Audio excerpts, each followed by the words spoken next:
Hello, welcome to the A to Z YouTube channel. My name is Toby Allen and I am in charge of the songwriting, producing and engineering side of things when you make a record with A to Z. I got a bit of a cold, so our apologies for my voice sounding absolutely horrendous.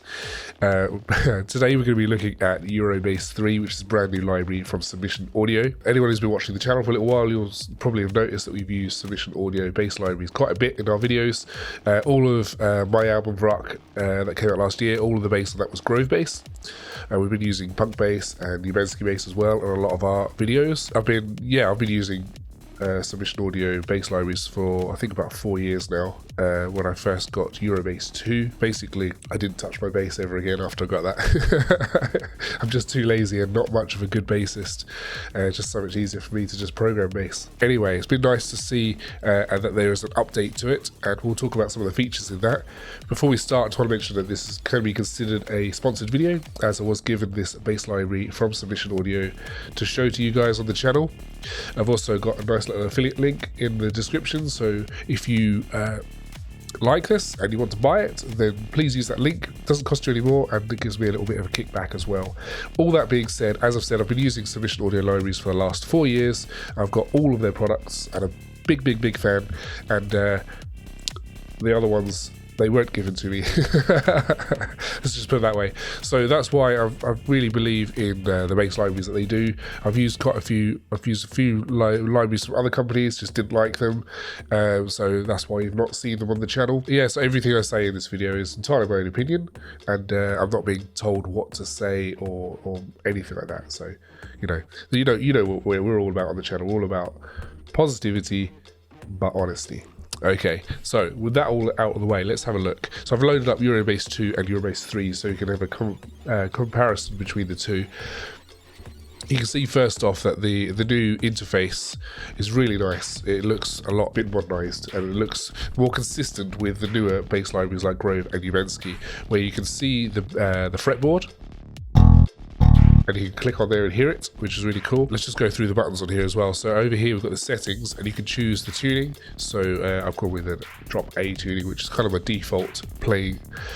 You've also got here all of your key switches, and you can actually change the key switches if you prefer. So if you don't want a 4 B string on G8, you can change it to a different note. So that's really cool, because every single note on every single fret position has been sampled. You can have it, like if we go back here and we click on, I can't count. If we click here, this is the same note as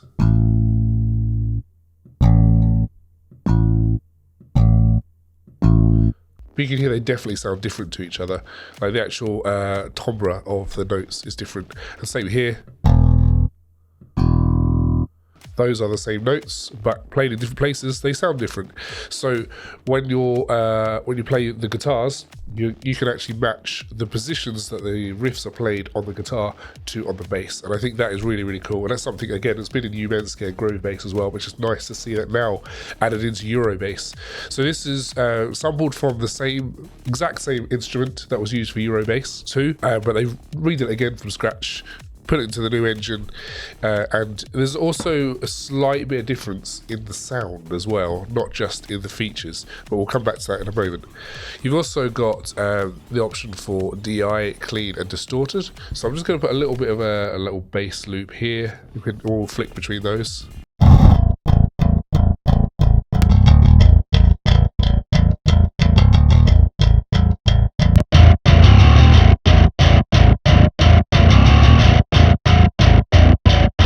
That gives you an idea of the sound on those. And now if you go back to the key switches here, you can see there's a few different things on here. What really differentiates this between Grove bass and djinnbass bass is that those were finger-picked samples, whereas this one was plectrum-picked. So that makes this one a bit more unique, and so it gives you more options for sounds between the different libraries. You've also got the ability to slide. So you've got a slide trigger, whereas with EuroBass 2, if we get to the key switch, you had basically slide down slow, slide down fast, slide up slow, and slide up fast. So you couldn't actually choose how quickly. You've just basically got 2 options for speed on the slide, and you had no options for choosing where the slide would go to or from. Whereas on EuroBass 3, you can do that. So if we go to the MIDI here, I'm just going to close these windows. you can see that this note here is the slide trigger.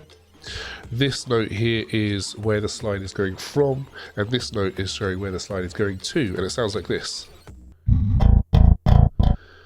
Whereas with the old library, you would just put in where you're sliding from and the fact that it's a slide, and that's it, and it sounds like this. And it's kind of generic, and it wasn't the right speed I wanted, it wasn't going to the right note I wanted. It's not ideal. So that's a particular feature on the new version with the true bass engine, which sounds much better. You can also see down here which articulation you've got on right now. So right now we've got the alternate picking, which is the default. And over here with the alternate picking, you've got the automatic mode. So it will automatically work out which notes should be alternate picked and which ones should be all down picked. If you want a section to be just down picked, then you could put a key switch in here just to pick down, for example, or just to pick up if you're an absolute psychopath.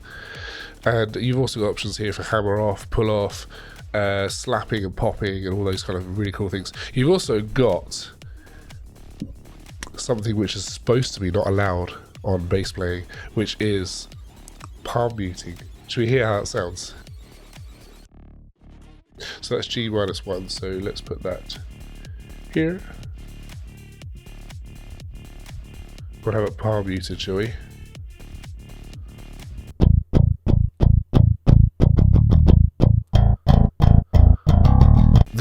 That actually sounds really cool.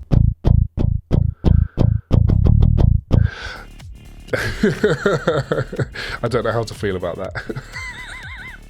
I'm going to put that back down to there, which is the C-2 is the alternate picking.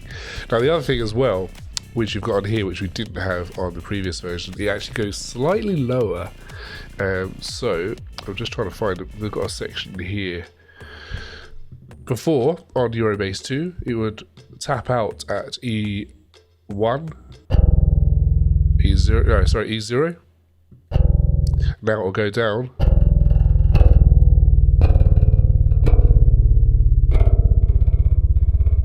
to C0, which is apparently the brown note, so just be careful when you're doing that, because you might need to have spare underwear on you. But it sounds really good actually on the low notes. It doesn't, because like on EuroBass 2 and I think possibly djinnbass, it kind of starts going a bit farty when it goes low. But listen to this.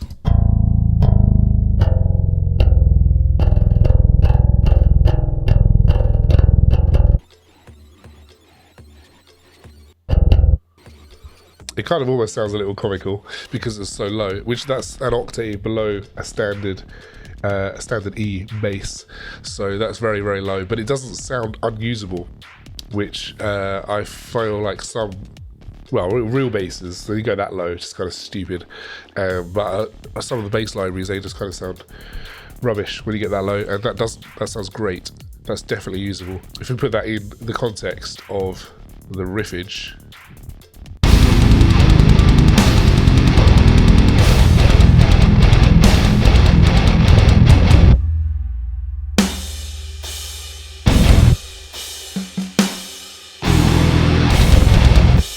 it works. It does actually work with the 8-string guitars. So yeah, I think that's great. So then the other thing you've got as well, which you didn't have on EuroBass 2, is the humanize function. So I think it's really cheeky. You can go from machine to human, and if you want to go even more humanized or sloppy, then it goes to bassist. And that just tickles me. That's my humor. So I normally go like somewhere here between human and bassist. That sounds great. You can also do doom, which basically makes it sound more kind of EDM-like and less real. So if we just find this section here, no, I just gotta find another section. Just this section here. It will switch between the doom on and off.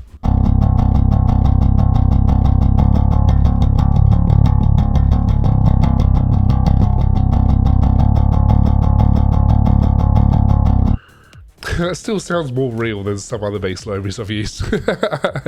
But yeah, you can hear that it's like almost one-shotty compared to the doom off. So that's really cool. You've also got the position here where you can basically force the position that way rather than using the key switches. I prefer using the key switches. That's just how I generally do it. Right, so the last thing we're going to do is we're going to alternate between EuroBass 3 and EuroBass 2 just to hear what the difference is in tone, because, and as I said, it's not just the features that have been updated, but the actual tone of the bass has been as well. So watch over here where to watch when I'm switching between 3 and 2.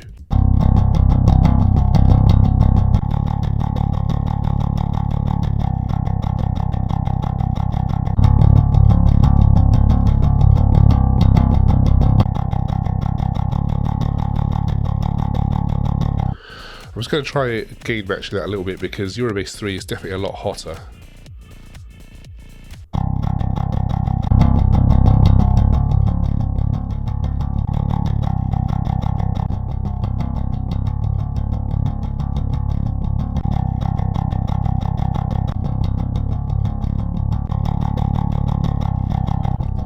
You'll notice that EuroBass 3 is a little bit darker and a little bit bassier as well, which I think is a good thing. You know, it's a bass, it should sound bassy. And then the other thing as well, I just wanted to have a quick look at here, it's got the mixer. So you can actually, if you're going into the either clean or the distortion, you can actually change things around a little bit. So you can bring up the girth and the compression, for example. So let's hear that.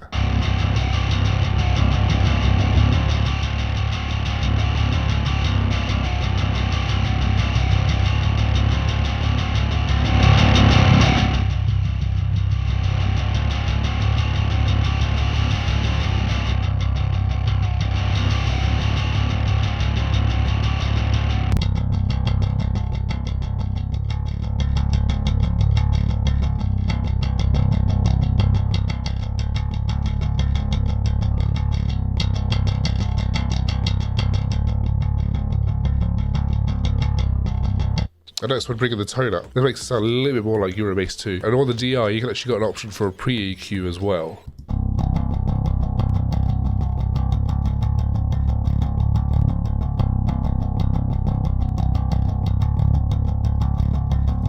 Which brings a little bit more brightness.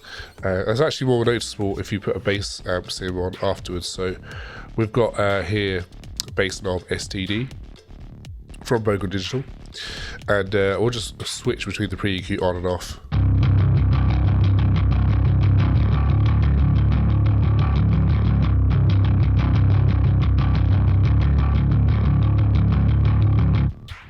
I'm going to change it over to the clean channel.